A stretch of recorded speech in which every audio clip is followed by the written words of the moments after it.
Assalamualaikum warahmatullahi wabarakatuh. Hai, apa kabar anak-anak hebat? Alhamdulillah, hari ini kita akan belajar mata pelajaran Bahasa Indonesia kelas 7. Dan materi kita yang pertama adalah tentang teks deskripsi. Nah, anak-anak, sebelum kita membahas lebih detail tentang teks deskripsi, Bu Vivin akan membacakan kompetensi dasar yang akan kita pelajari, yakni menentukan isi teks deskripsi objek yang meliputi sekolah, tempat wisata, tempat bersejarah, suasana pentas seni daerah, dan lain sebagainya yang didengar dan yang dibaca. Nah, anak-anak, dari KD yang sudah Bu Vivin bacakan tadi, kita akan belajar tentang dua hal. Yang pertama, kita akan belajar menjawab isi teks deskripsi. Yang kedua, kita akan belajar tentang memetakan isi teks deskripsi. Baik, anak-anak, kita mulai dari menjawab isi teks. Untuk menjawab isi teks ini berarti berkaitan dengan pemahaman kalian tentang isi teks deskripsi yang kalian baca. Nah, untuk memahaminya, maka kalian bisa melakukannya dengan dua cara. Yang pertama, kalian bisa menjawab pertanyaan berdasarkan isi teks dari pertanyaan-pertanyaan yang sudah disediakan. Atau, kalian bisa berlatih untuk membuat pertanyaan berdasarkan isi teks deskripsi tersebut. Nah, otomatis dengan kalian membuat pertanyaan, kalian juga harus tahu apa jawaban dari pertanyaan yang sudah kalian buat. Berikutnya adalah memetakan isi teks deskripsi. Nah, anak-anak, apa saja yang bisa kita petakan? Yang pertama adalah kalian bisa memetakan ide pokok yang ada di dalam teks deskripsi. Lalu yang kedua, kalian bisa memetakan ide penjelas yang ada di dalam teks deskripsi yang kalian baca. Nah, apakah kalian sudah siap anak-anak? Mari kita berlatih untuk mengamati gambar-gambar berikut. Kalian bisa memvisualisasikan atau bisa mengimajinasikan gambar yang akan Bu Vivin bagikan. Kalian bisa membayangkan kondisi dari gambar tersebut. Kita mulai ya. Yang pertama ini adalah gambar kegiatan mengaji dan sholat duha siswi MTS Surya Buana. Lalu yang kedua ini adalah kegiatan mengaji dan sholat duha siswa MTS Surya Buana. Silahkan kalian bisa membayangkan seperti ini anak-anak kondisinya. Mungkin bagi kalian yang kelas 7 ya, untuk sementara kalian belum bisa mengikuti kegiatan secara langsung. Tetapi paling tidak gambar ini bisa mengurangi rasa penasaran kalian. Setiap pagi, apa sih kegiatan teman-teman di Surya Buana? Nah, anak-anak, gambar selanjutnya adalah gambar kegiatan menyimak CIP atau cerita inspirasi pagi yang biasanya dilaksanakan setelah kegiatan mengaji dan kegiatan sholat duha. Gambar berikutnya ini masih sama dengan kegiatan sebelumnya, yakni kegiatan menyimak CIP. Kalau yang tadi Putri, yang ini adalah Putra. Anak-anak, berdasarkan gambar-gambar yang sudah Bu Vivin bagikan kepada kalian, Bu Vivin juga sudah menyiapkan contoh teks deskripsinya. Bu Vivin akan membacakan kepada kalian, kita mulai dari paragraf pertama. MTS Surya Buana merupakan salah satu madrasah favorit di Kota Malang, Jawa Timur. Madrasah yang juga dikenal dengan sebutan Madsa Surba tersebut beralamatkan di Jalan Gajayana 4, nomor 631 Malang. Madsa Surba didirikan oleh Dr. Andes Haji Abdul Jalil Zuhri MAG, Dr. Randa Hajah Sri Istuti Mami MAG, Dr. Haji Elvin Fajrul Jaya Saputra MKes, dan Dr. Haji Subanji MSI pada tahun 1999. Berikutnya adalah contoh teks deskripsi pada paragraf kedua. Madrasah yang bergedung 3 lantai itu memiliki visi unggul dalam prestasi, terdepan dalam inovasi, maju dalam kreasi, berwawasan lingkungan, dan berakhlakul karimah. Oleh sebab itu, dalam rangka mewujudkan visi tersebut, Matsa Surba senantiasa berupaya meningkatkan kualitasnya baik dari segi akademik maupun non-akademik. Salah satunya melalui program-program pendidikannya yang berkaitan dengan program kurikulum maupun program kesiswaan. Paragraf ketiga, salah satu program yang ada di MTS Surya Buana yakni program pembinaan agama dan akhlak. Pembinaan tersebut diwujudkan melalui pembiasaan sholat wajib dan sholat sunnah duha secara berjamaah, kegiatan mengaji, dan CIP cerita inspiratif pagi. Kegiatan tersebut dilaksanakan setiap pagi hari di Aula Matsa Surba yang berada di lantai 1 bersebelahan dengan mini garden. Paragraf keempat, melalui program-program tersebut, perlahan demi perlahan, para siswa-siswi Matsa Surba menjadi terbiasa dalam melaksanakannya. Saat mereka tiba di madrasah pada pukul 6.45, secara otomatis mereka duduk manis di aula untuk bersiap diri mengikuti kegiatan mengaji, sholat duha, dan menyimak CIP sampai pukul 7.30 sebelum mereka akhirnya melaksanakan pembelajaran.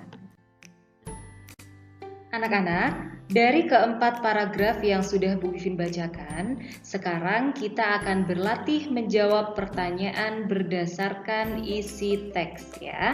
Kita mulai dari pertanyaan pertama, di manakah alamat MTS Surya Buana? Nah, kita ternyata bisa menemukannya di paragraf pertama, yakni di kalimat nomor 2. Madrasah yang juga dikenal dengan sebutan Matsa Surba tersebut beralamatkan di Jalan Gajayana 4, nomor 631 Malang ya. Jadi jawabannya yang sudah Bu Vivin font merah ini ya.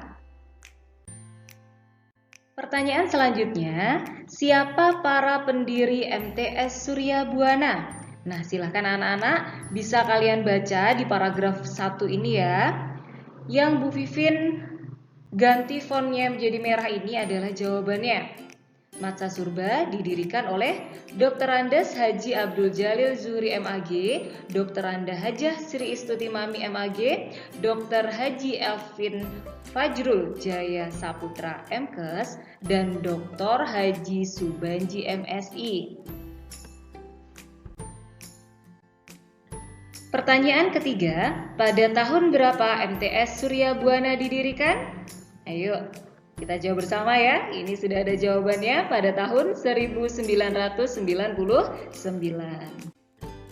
Langsung masuk pada pertanyaan keempat, sebutkan visi MTS Surya Buana. Nah, ini dia anak-anak, kalian bisa langsung menemukannya di paragraf kedua pada kalimat pertama. Madrasah yang bergedung 3 lantai itu memiliki visi unggul dalam prestasi, terdepan dalam inovasi, maju dalam kreasi, berwawasan lingkungan, dan berakhlakul karimah. Berikutnya adalah pertanyaan kelima. Bagaimana upaya MTS Surya Buana untuk mewujudkan visi tersebut? Jawabannya bisa kita temukan di paragraf kedua anak-anak. Kalimat keberapa ini? 1, 2 ya, ada di kalimat kedua. Oleh sebab itu, dalam rangka mewujudkan visi tersebut, Matsa Surba senantiasa berupaya meningkatkan kualitas baik dari segi akademik maupun non-akademik. Salah satunya melalui program-program pendidikannya yang berkaitan dengan program kurikulum maupun program kesiswaan. Nah, ternyata jawabannya ada di kalimat kedua dan kalimat ketiga. Kita lanjutkan pada pertanyaan ke-6, apa saja yang meliputi program pembinaan agama dan akhlak yang ada di MTS Surya Buana? Nah, anak-anak, silakan kalian bisa mengamati pada paragraf ketiga. Di sini ada 1, 2, 3. Ada 3 kalimat dan kalian bisa menemukan jawabannya pada kalimat kedua. Pembinaan tersebut diwujudkan melalui pembiasaan sholat wajib dan sunnah duha secara berjamaah, mengaji, dan cip atau cerita inspiratif pagi. Nah, anak-anak, dari keenam pertanyaan yang sudah kita jawab bersama tadi, isinya bisa kita temukan semuanya di dalam teks deskripsi yang sudah kita baca. Maka dari itu, jawaban-jawaban yang ada merupakan atau bersifat tekstual. Jadi, jawabannya tidak ada yang bersifat kontekstual atau di luar teks ya. Maka dari itu, untuk memahami isinya, syarat yang harus kita tempuh adalah dengan cara membaca keseluruhan isi. Insya Allah, jika kita dengan sabar, dengan telaten membaca mulai dari paragraf pertama, kedua, ketiga, dan keempat, insya Allah kita akan paham semua isi dari teks deskripsi tersebut. Nah, apakah sekarang kalian sudah paham anak-anak hebat? Insya Allah sudah ya. Jika sudah paham, kita akan melanjutkan pada pembahasan berikutnya. Baik anak-anak, sekarang kita akan beralih pada pembahasan tentang memetakan teks. Perlu kita ketahui bahwa teks deskripsi yang sudah kita baca tadi anak-anak terdiri dari beberapa paragraf. Begitu juga dengan teks-teks lainnya ya. Insya Allah di dalam teks tersebut terdiri dari paragraf 1, 2, 3, dan 4. Lalu di dalam paragraf itu juga terdapat ide pokok dan ide penjelas. Anak-anak, apakah kalian sudah tahu apa yang dimaksud dengan ide pokok? Lalu, apa yang dimaksud dengan ide penjelas? Oke, mari kita bahas satu persatu. Baik, mari kita mulai dengan pembahasan tentang ide pokok. Anak-anak, ide pokok merupakan inti dari sebuah paragraf. Yang kedua, ide pokok itu membicarakan tentang hal-hal yang bersifat umum. Lalu, ide pokok memiliki pendukung atau penguat berupa alasan, bukti, contoh, atau opini yang berada pada kalimat penjelas. Berikutnya yakni ide penjelas. Ide penjelas merupakan bagian penjelas dari sebuah paragraf.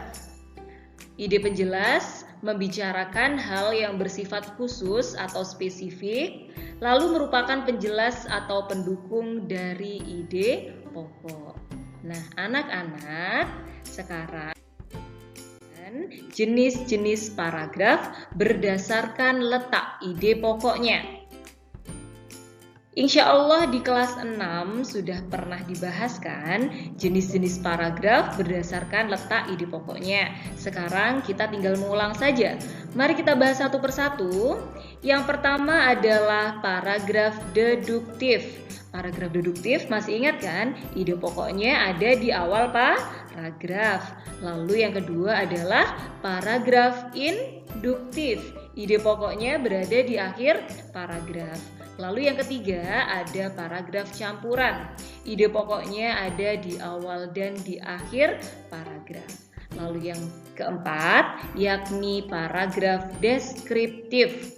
Paragraf deskriptif ini anak-anak, ide pokoknya terletak di seluruh isi paragraf. Kenapa demikian? Karena semua isinya bersifat penting atau merupakan inti dari paragraf tersebut.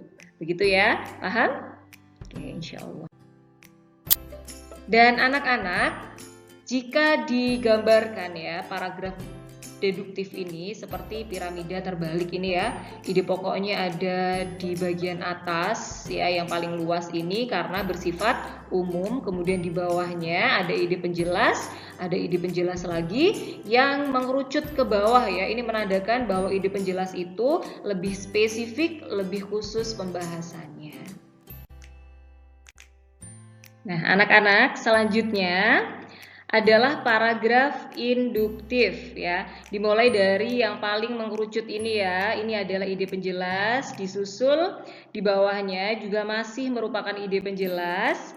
Lalu yang terakhir ini adalah gambaran dari ide pokok. Yang paling luas ini ya, karena paragraf induktif itu semakin ke bawah itu semakin umum sifatnya ya. Lalu untuk paragraf berikutnya disebut paragraf deskriptif ya. Ketika di dalam paragraf tersebut semua kalimatnya merupakan ide pokok atau semuanya merupakan inti dari paragrafnya. Jadi mereka tidak bisa dihilangkan salah satu karena merupakan satu kesatuan yang utuh yang semua kalimatnya merupakan kalimat inti atau kalimat yang penting untuk dibahas. Nah, anak-anak, jika kalian sudah paham tentang ide pokok dan ide penjelas, sekarang kita akan berlatih untuk memetakan teks deskripsi yang sudah kita baca sebelumnya tadi ya. Bu Vivin hanya akan memberikan contoh pada paragraf pertama dan paragraf kedua saja ya. Oke, kita mulai dari paragraf pertama. MTS Surya Buana merupakan salah satu madrasah favorit di Kota Malang, Jawa Timur. Madrasah yang juga dikenal dengan sebutan Madsa Surba tersebut beralamatkan di Jalan Gajayana 4 nomor 631 Malang. Madsa Surba didirikan oleh Dr. Andes Haji Abdul Jalil Zuhri MAG, Dr. Anda Hajah Sri Istuti Mami MAG, Dr. Haji Elvin Fajrul Jaya Saputra MKes, dan Dr. Haji Subanji MSI pada tahun 1999.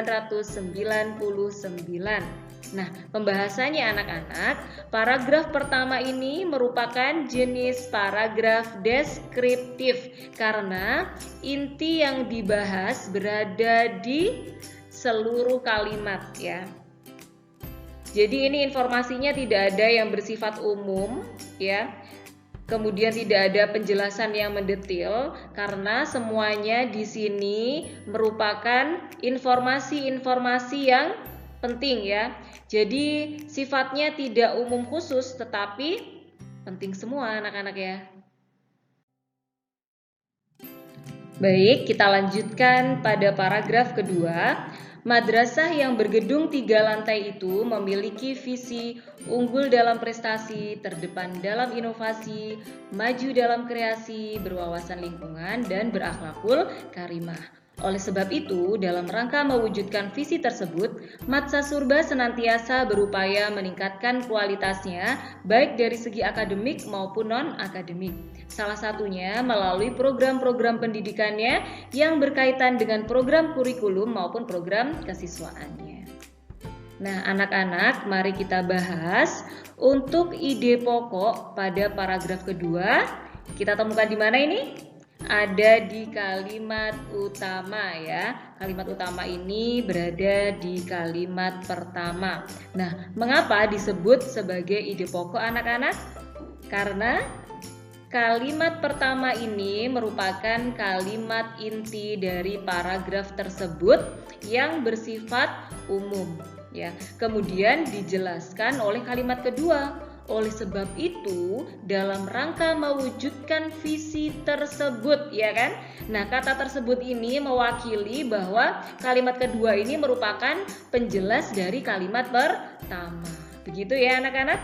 Jadi, untuk ide pokok pada paragraf kedua, yakni visi MTS Surya Buana, berada di awal paragraf, sehingga disebut paragraf apa? Iya, disebut paragraf deduktif. Lalu ide penjelasnya ada di kalimat kedua dan kalimat ketiga, yakni upaya mewujudkan visi. Nah, anak-anak, sampai di sini apakah kalian sudah paham? Insya Allah ya.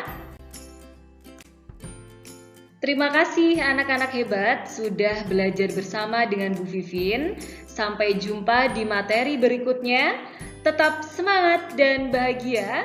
Wassalamualaikum warahmatullahi wabarakatuh. Dah.